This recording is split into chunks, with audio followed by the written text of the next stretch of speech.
बिस्मिल्लाहिर्रहमानिर्रहीम। Sindhi learning zone जे platform ते अवां सभिनी खे भलेकार। मां आहियां Saeed Sarang. Class 9th English जो लेसन नंबर 2 आहे जेको रीडिंग कंदासीं सिंधी तर्जुमे सां गॾु, जंहिंजो उनवान आहे शाह अब्दुल लतीफ़ भिटाई रहमतुल्लाह अलैह। Shah Abdul Latif Bhittai, who is lovingly called Lal Latif by his devotees, was a noted Sindhi Sufi scholar, mystic, saint and poet. Shah Abdul Latif Bhittai, जंहिंखे संदसि अक़ीदतमंद प्यार मां लाल लतीफ़ बि चवंदा आहिनि, हिकु क़ाबिल ज़िक्र सिंधी सूफ़ी आलिम, वली, दरवेश ऐं शाइर हो। He is considered as the greatest Muslim poet of the Sindhi language. खेसि सिंधी ॿोलीअ जो सभ खां अज़ीम मुस्लिम शाइर सम्झियो वेंदो आहे। Information about the life of Bhitai has mostly been collected from oral traditions. Bhittai जी ज़िंदगीअ जे बारे में मालूमात घणो करे ज़बानी रवायतुनि मां गॾु कई वई आहे। A renowned Pakistani scholar, educationist, and writer of plays, dramas, and stories, Mirza Khalid Beg is said to have collected details about the early life of Shah Abdul Latif Bhitai from some of the old people living at the time. चयो वञे थो त हिकु मशहूर Pakistani scholar, माहिर तालीम ऐं ड्रामनि ऐं कहाणियुनि जो लेखक मिर्ज़ा खलीज बेग शाह अब्दुल लतीफ़ भिटाई जी शुरूआती ज़िंदगीअ जे बारे में मालूमात उन वक़्तु कुझु ज़िंदा वॾी उमिरि जे माण्हुनि ज़रिए जमा कई। These people had heard these facts from their fathers and grandfathers. उन्हनि हीअ मालूमात पंहिंजे वालिद या पंहिंजे अबे ॾाॾे खां ॿुधी हुई। Some of whom had seen Shah Latif in person and had even spoken to him. जिन मां कुझु माण्हुनि बज़ाते ख़ुदि शाह लतीफ़ खे ॾिठो ऐं हुन सां ॻाल्हि ॿोल कई। As a Sufi poet, Latif's Urs is held at his shrine every year on 14th Safar, the second month of the Muslim calendar. बहैसियत हिकु सूफ़ी शाइर, शाह लतीफ़ जो उर्स हर साल मज़ार ते 14 सफ़र इस्लामी कैलेंडर जे ॿिए महीने में मुनक़िद थींदो आहे।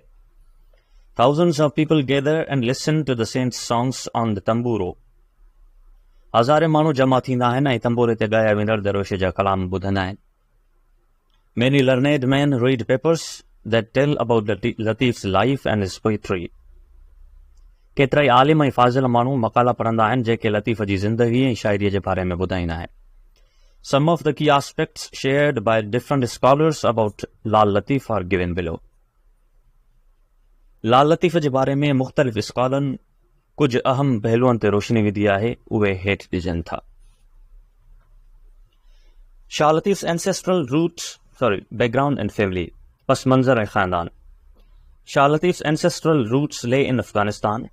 शाह लतीफ़ जे वॾनि जो पाड़ो या आबाई घर अफ़गानिस्तान में हुयो।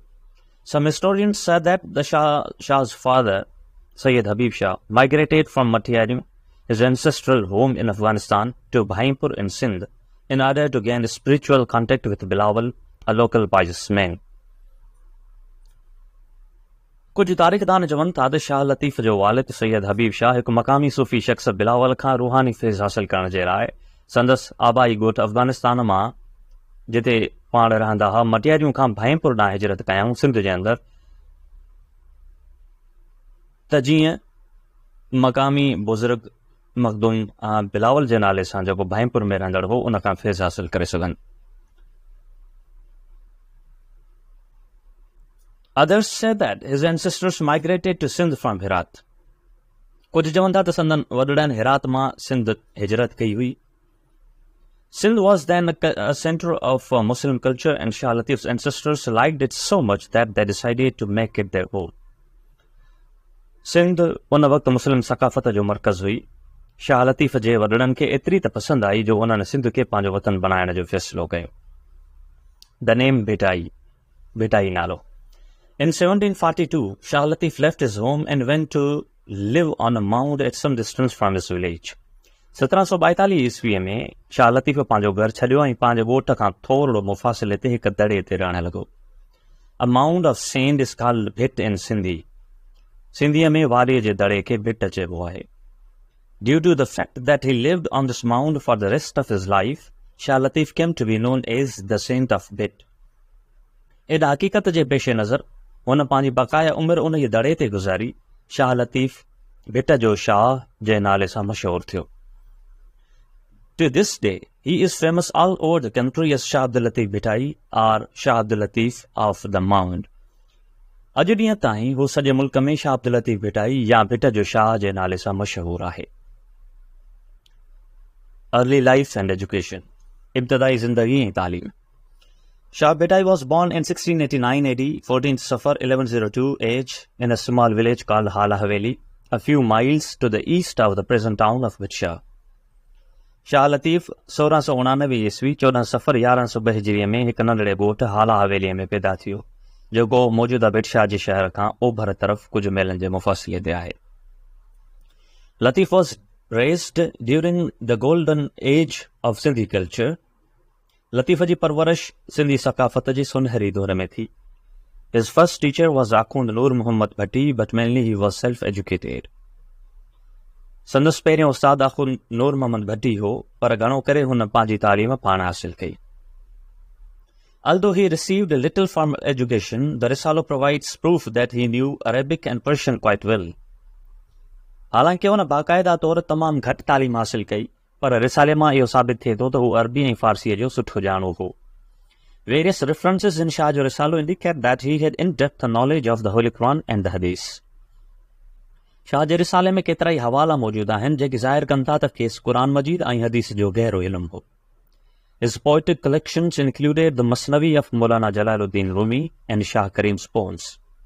सदस शायरान ज़ख़ीरे में मौजूद मौलाना जलालुद्दीन रूमीअ जी मसनवी ऐं शाह करीम जो कलाम हो। Fourth one is youth, यानी जवानी। Shah Latif had a very sensitive mind. नौजवान लतीफ़ हिकु हसास ज़हन रखंदड़ हो। While he was only a boy, he started composing poetry. वो अञा ॿार ई हो त शाइरी लिखणु शुरू कयईं। His admiration for the beauty of nature filled his heart with the love of God. कुदरती मंज़रनि जी ख़ूबसूरतीअ सां लॻा संदसि दिलि खे ख़ुदा जी मोहबत सां भरे छॾियो। In 1713, the Sufi poet married with बीबी सईदा बेगम। 1713 ईस्वीअ में हुन सूफ़ी शाइर जी शादी बीबी सईदा बेगम सां थी। His wife died at an early age before she could have any children. ॿारनि जे पैदा थियण खां पहिरियां ई संदसि घर वारी नंढी उमिरि में ई गुज़ारे वई, वफ़ात करे वई। However, Shah never married again. Shah Latif ॿीहर कॾहिं शादी न कई। His heart turned more and more towards religion and devotion, and he felt restless. He found it difficult to live a normal domestic life. उन जी दिलि घणे खां घणी मज़हब ऐं तसव्वुफ़ तरफ़ माइल थियण लॻी। पाण खे बेचैन महसूसु करणु लॻो ऐं हुनखे महसूसु थियो त हिकु आम घरेलू ज़िंदगी गुज़ारणु संदसि लाइ मुश्किल आहे। Spiritual growth, यानी रूहानी तरक्की। Latif's love of God grew more and more to the extent that he found pleasure only in devotion. ख़ुदा जे लाइ लतीफ़ जी मोहबत वधि खां वधि थींदी वई, उन हद ताईं जो खे सिर्फ़ तसव्वुफ़ में ई राहत मिलंदी हुई। As a result, he spent most of his time in prayers and deep thinking. जंहिंजे नतीजे में पाण घणो वक़्तु इबादतुनि ऐं गहरे फ़िक्र में गुज़ारींदो हो। His spiritual power grew stronger with prayers and devotion so much so that people began to be attracted towards him. संदसि रूहानी ताक़त एतिरी वधी वई जो माण्हू हुन तरफ़ माइल थियण लॻा। Anyone who came to him was strongly impressed by his gentle ways and his followers increased day by day. संदसि वटि जेको ईंदो हो हुन जे शफ़ीक़ रवैये मां मुतासिर थींदो हो ऐं हुन जे मुरीदनि जो तइदाद ॾींहों ॾींहुं वधंदो वियो। Close to the mound on which Lal Latif came to live is a natural lake. उहा भिट जंहिं ते लाल लतीफ़ रहण आयो हो उन जे वेझो हिकु कुदरती ढंढ हुई। His poetic nature loved the calm atmosphere. संदसि शाइरानी तबियत पुरसुकून माहौल खे पसंदि कंदी हुई। He would spend much of his time sitting on the bank of this lake. हू पंहिंजो घणो वक़्तु ढंढ जे किनारे ते वेही गुज़ारींदो हो। As he sat there, he prayed to God and sometimes composed verses in his praise. जॾहिं हू उते वेहंदो हो त ख़ुदा जी इबादत कंदो हो ऐं कॾहिं कॾहिं हुन जी तारीफ़ में शेर पिणु लिखंदो हो। Death and remembrance, वफ़ात ऐं उर्स। Lal Latif died in 1752 on the mound where he had lived. लाल लतीफ़ जो इंतकाल 1752 ईस्वीअ में उन ई भिट ते थियो जिते हू रहंदो हो। He was buried on the same mound. खेस उन ये भिट ते ई दफन कयो वियो. It is said that one day he ordered the musicians to play music. इहो चयो वञे थो त हिकु ॾींहुं उन मौसीकारनि खे मौसीक़ी वॼाइण जो हुकुम ॾिनो. They played continuously for 3 days. उन्हनि 3 ॾींहनि ताईं लगातार वॼायो. When they stopped playing, they found the poet dead. ऐं जॾहिं उन्हनि मौसीक़ी वॼाइण बंदि कई त हुननि हिन शाइर खे फ़ानी हालत में ॾिठो या मुर्दा हालत में ॾिठो. A famous king of Sindh, Ghulam Shah Kalhoro, was so devoted to him that he built a grand mausoleum over his grave. Sindh जो मशहूर बादशाह गुलाम शाह कल्होरो संदसि एतिरो त अक़ीदतमंद हो जो उन जी क़बर ते हिकु आलिशान मुक़बरो तामीर करायईं. The lovely white dome of the shrine represents the purity and the dignity of Latif. मज़ार जो ख़ूबसूरत अछो गुंबज़ लतीफ़ जी पाकीज़गी ऐं वक़ार खे ज़ाहिर करे थो. His devotees collected his poetry and this collection is called the Risalu of Shah Abdul Latif. उन जे अक़ीदतमंदनि संदसि शाइरीअ खे जमा कयो ऐं उन मजमूए खे शाह अब्दुल लतीफ़ जो रिसालो चयो वञे थो. Every year, the devotees celebrate his Urs, which commences on 14th Safar and lasts for 3 days. संदसि अक़ीदतमंद हर साल उर्स मल्हाईंदा आहिनि जेको 14 सफ़र ते शुरू थींदो आहे ऐं 3 ॾींहनि ताईं जारी रहंदो आहे. Shah लतीफ़्स poetry, Shah Latif ji शाइरी. Shah Latif's poetry. Shah Abdul Latif was a sensitive, gentle, and a kind soul. Shah Abdul Latif एक असास, नफीस, आराम दिल इंसान हो. He was a Sufi in the true sense of the word, who सही माना में एक सूफी हो.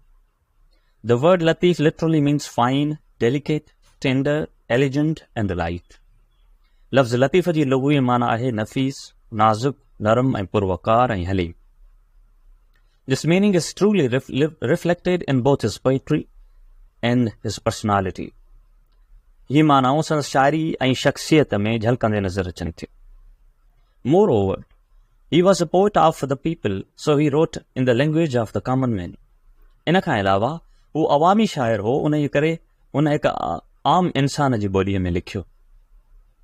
In his poems, he writes mainly about Sindh and its neighboring regions. उन पंहिंजे नज़मनि में घणो करे सिंध ऐं उन जे पाड़ेसरी इलाइक़नि जे बारे में लिखियो. However, he also mentions distant cities such as Istanbul and Samarkand and also talks about Sindhi sailors, Samudri, their navigation techniques, their voyages as far as the Malabar coast, Sri Lanka and the island of Java. उन खां अलावा हू परे वारनि शहरनि जहिड़ो Istanbul, Samarkand जो बि ज़िक्र करे थो ऐं हू सिंधी मलाहन यानी सामूंडी उन्हनि जे जहाज़रानीअ जे टेक्निक ऐं मालाबार जे साहिल, श्रीलंका ऐं जावा जे ॿेटनि ताईं उन्हनि जो सफ़र ऐं उन्हनि जे सफ़र जी ॻाल्हि पिणु करे थो. Here is a translation of one such verse. हिते संदसि हिकु अहिड़े शेर जो तर्जुमो पेश कजे थो. Clouds return and once again it rains. ककर वापसि अचनि था, हिकु दफ़ो ॿीहर बारिश थिए थी. Lightning flashes from all sides. हर पासे खिवण खिले थी. And with it, some go to Istanbul, others run to the west. ऐं उन सां गॾु कुझु इस्तांबुल वञनि था ऐं ॿिया ओलह तरफ़ वञनि था. Some shine bright over China and others take care of Samarkand. कुझु चीन में ज़ोर शोर सां चमकनि था ऐं कुझु समरकंद ॾांहुं वञनि था. Some wander to Rome, to Kabul and Kandahar. कुझु रोम, काबुल ऐं कंधार जो रुख़ कनि था. Some lie on Delhi, Deccan, thundering over. कुझु दिल्ली ऐं दखन ॾांहुं वञनि था ऐं उते खिवण कंदा रहनि था. My beloved Allah, may you always make Sindh a land of abundance. My beloved Allah, may you make prosperous the whole universe. ए मुंहिंजा प्यारा ख़ुदा, सिंध जी धरतीअ खे सदाईं ख़ुशहाल रख. मुंहिंजा प्यारा अल्लाह पूरी काइनात खे आबाद बना. His collected poems have been compiled in Shah Jo Risalo, which has been translated into English, Urdu, and other languages. उन जे गॾु थियल नज़मनि खे शाइरीअ खे शाह जे रिसाले में मुर्तब कयो वियो आहे, जंहिंजो अंग्रेज़ी, उर्दू ऐं ॿियनि ॿोलियुनि में तर्जुमो थी चुको आहे. His spiritual and mystic poetry carries a message of love, which makes it universal and acceptable to the entire human race. संदसि रूहानी ऐं दरवेशाना शाइरीअ में मुहबत जो पैगाम समायल आहे जेका उनखे आलमगीर ऐं सॼे इंसानी नसुल जे लाइ क़ाबिल क़बूल बणाए थी। Shah Abdul Latif Bhittai is and always will be remembered for his great poetry with love and reverence. Shah Abdul Latif Bhittai खे संदसि अज़ीम शाइरीअ जे करे प्यार ऐं एहतराम सां यादि कयो वञे थो, बल्कि हमेशह यादि कयो वेंदो। Thank U.